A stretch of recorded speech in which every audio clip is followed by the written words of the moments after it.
What is up, friends? This video has been a long time coming, but it's finally time to break down some of BoJack Horseman's most underrated episodes, and to help with that, I've got the incomparable Chris Carr from Nerdwire here to help me. Hey John, thank you for providing this whole new avenue for people to be mad at me on the internet. Anytime, Chris. And just a heads up, we've also got a brand new collab on Nerdwire's channel looking at what BoJack Horseman's world would have been like if BoJack had never been born. So as soon as you're done watching this, head on over to Nerdwire and check that one out. So to make this list of 10 underrated episodes, Chris and I basically compiled a list of all the episodes we felt were underrated. We each picked 5, and we mixed them up and explained what makes them underrated. Easy enough. Remember, the order of the list isn't necessarily in order of quality, it's sort of an order of how underrated we think these episodes are. So without further ado, let's get started with number 10, The Shot.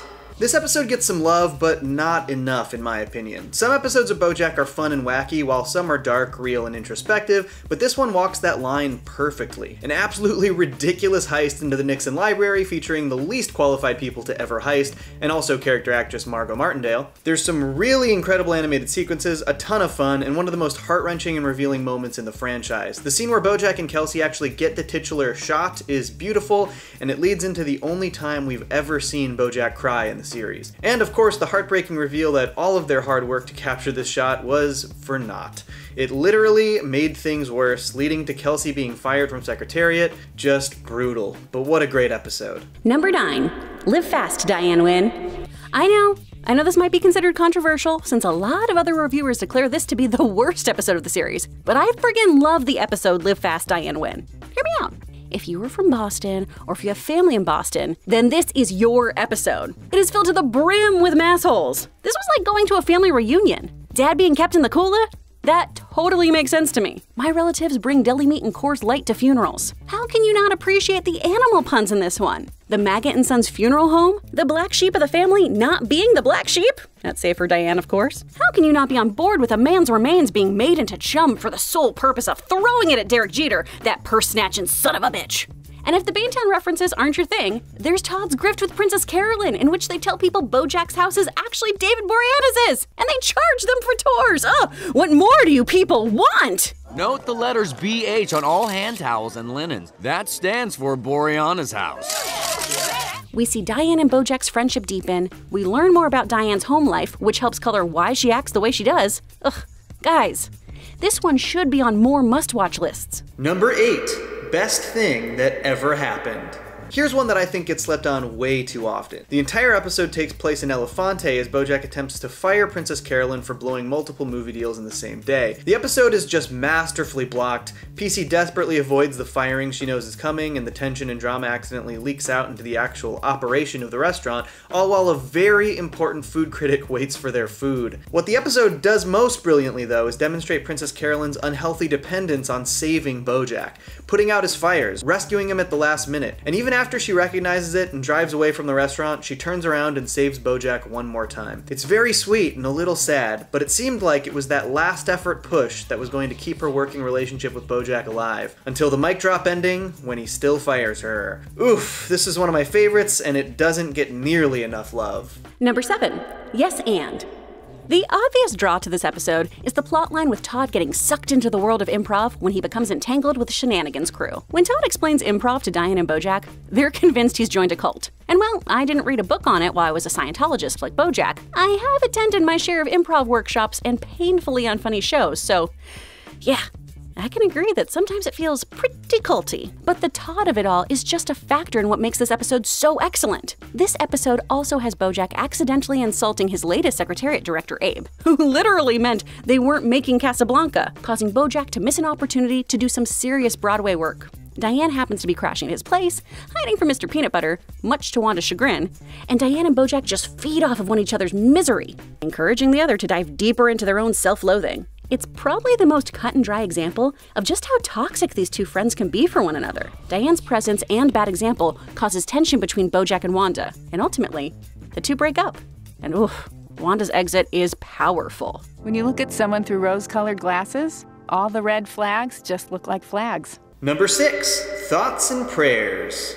Thoughts and Prayers is not only a hilarious episode, but it highlights at least 3 major societal issues and satirizes them perfectly, interweaving the commentary like a beautiful bow. The primary focus of the episode is guns, a touchy subject for sure, but the episode brilliantly showcases the fallout of mass shootings from the Hollywood producer perspective. These people don't actually care about gun violence, they're just worried that their new gun-laden film is gonna bomb after all these mass shootings. This is so sad. You always hear about mass shootings affecting other people's movie openings, but you never think they're gonna affect your movie opening. The titular phrase, thoughts and prayers, is uttered robotically, much like we see from our real-life celebrities and politicians before they get back to their real agenda. Of course, my thoughts and prayers go out to the victims and their families. Of course, yeah, thoughts and prayers. Thoughts and prayers. And then the episode takes it to a whole different level with Diane's focus on women's rights, specifically their rights to own guns. This, of course, is the last straw, leading to an outright ban of firearms. I can't believe this country hates women more than it loves guns. The brilliance in the way these storylines all came together cannot be understated. It's some of the funniest and smartest social commentary the show has ever made, plus it has one of my favorite Todd lines of all time. I'm just saying, if people have the right pumped up kicks, maybe they can outrun the bullets. Number 5, Underground. In Underground, Mr. Peanut Butter's campaign fundraiser takes a turn. Who'd have thunk fracking could have such negative consequences? All these trapped celebrities go Lord of the Flies pretty fast. I mean, they set Zach Braff on fire. Jessica Biel shows us all the sorts of leadership potential she's filled with. And for some bizarre reason, her dystopian totalitarian turn makes me like her so much more. That probably says a lot more about me than her. Our C-plot of the episode has Princess Carolyn and Todd helping worker ants negotiate their rights with their queen. Something I think that gets overlooked in this episode is that while Todd and PC are navigating the ant tunnels together, Princess Carolyn drops that she still has her apartment, despite having moved in with Ralph, just in case. She's so convinced that all of her relationships will fail that she makes plans for when someone will leave her, not if. That is heartbreaking. As always, within jabs at celebrities and bizarre plots, there's some real heart. Bojack and Diane use this time to reconnect with one another and address why Bojack didn't call her when he returned to LA. He wanted to be a better person when he saw her, but he doesn't think that's in the cards for him. But Diane assures him that he can just be himself with her, and that he's the only person who makes sense to her. Diane's dealing with her own drama, realizing that PB doesn't make her happy and that she doesn't like her life. Sometimes you just need to cry with your best friend, let it all out, and watch Zach Braff go up in flames. Number 4, let's find out. This episode poses one singular question. Hollywood stars and celebrities, what do they know? Do they know things? Let's find out. And find out we do. Honestly, I love this episode so much that I kinda wish I had put it in my top 10 list all those months ago.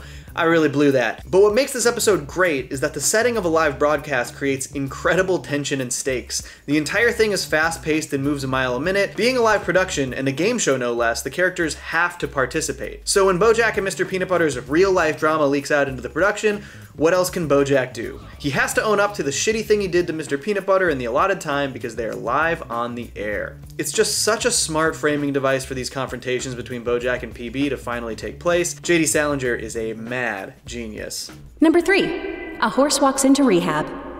I've alluded to this on my Nerdwire videos, but a close family member of mine has struggled with sobriety, and I've seen firsthand how hard it is for an addict to get a handle on their addictions, and the toll it takes on their loved ones.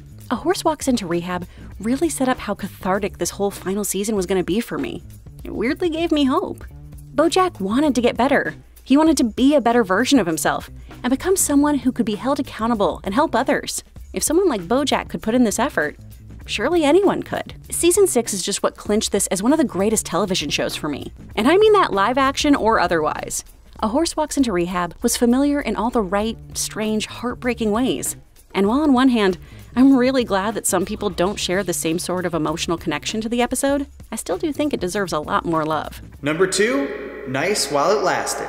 Alright, I needed to put this episode on the list, and high, because honestly, it's an incredible episode. One of my most popular videos is about the view from halfway down, which is obviously a complete masterpiece, but the number of comments I've gotten on that video saying, I thought this should have been the finale, or this will always be the real finale to me, or this should have been the last episode, the finale added nothing. That all really bums me out. Yes, The View from Halfway Down is one of the best episodes of the series, but that doesn't make it a good finale. Nice While It Lasted is cathartic, and it was much needed after the heaviest episode in the franchise. It gives us just enough closure for the series that we feel okay about it ending, but not quite enough closure to feel like everyone's story is over. Raphael Bob Waxberg fittingly wrote this episode, and it's really just a series of 4 conversations. BoJack talks to Mr. Peanut Butter, Todd, Princess Carolyn, and Diane for the final time in the series, and it really drives home one of the major messages of the final season. We are all the culmination of all of our experiences, and we should be grateful for having them, but it doesn't mean those things should be in our lives forever. Every single one of BoJack's friends encourages him in their own unique way, and in turn encourages the audience. I needed these last 4 conversations, and I'm glad I got them. And don't you dare even sing one single lyric of Mr. Blue.